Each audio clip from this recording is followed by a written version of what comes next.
कुंभ 144 वर्ष बाद ऐसा सुयोग लेकर आया है, ऐसा सुअवसर लेकर आया है। कहते हैं या मान सकते हैं कि आपके पिछले कई पीढ़ियों ने इस संयोग को नहीं देखा होगा और आने वाली कई पीढ़ी ऐसे संयोग में अवसर प्राप्त नहीं कर पाएगी।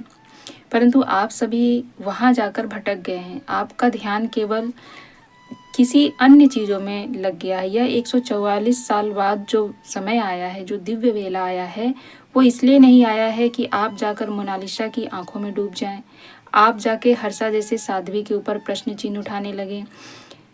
साध्वी, साधक, संत होते हैं, साधक होते हैं, उनमें कोई खूबसूरत और बदसूरत नहीं होता है। आजकल के हमारे जितने यूट्यूबर्स हैं वो कुंभ के वास्तविक स्वरूप को दिखाने की अपेक्षा वो उन चीज़ों को दिखा रहे हैं जिससे हमारा कोई लेना देना नहीं है। मोनालिसा क्या है, कैसी है, क्या करेगी, नहीं करेगी, इन चीज़ों से हमारा क्या लेना देना। आप सभी इतने मूर्ख हैं, इतने बेवकूफ़ हैं कि इन चीज़ों में अपना समय गंवा रहे हैं।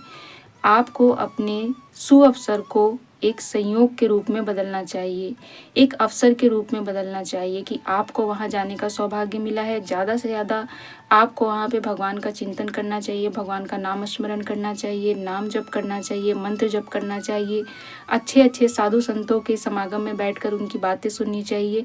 परंतु आपका ध्यान मोनालिसा की आँखें हैं, आपका ध्यान मोनालिसा किससे शादी करेगी, आपका ध्यान हर्षा कितनी सुंदर है, इन चीज़ों में आप भटक चुके हैं। आपको यदि कुंभ का लाभ नहीं लेना है तो आप इन्हीं चीज़ों में भटकते रहेंगे। परंतु यदि वास्तविक आपको लाभ लेना है तो आपको इन चीज़ों से हटकर अपने आप को वहाँ पर एक साधक के रूप में समर्पित करना होगा, एक भक्त के रूप में समर्पित करना होगा और वहाँ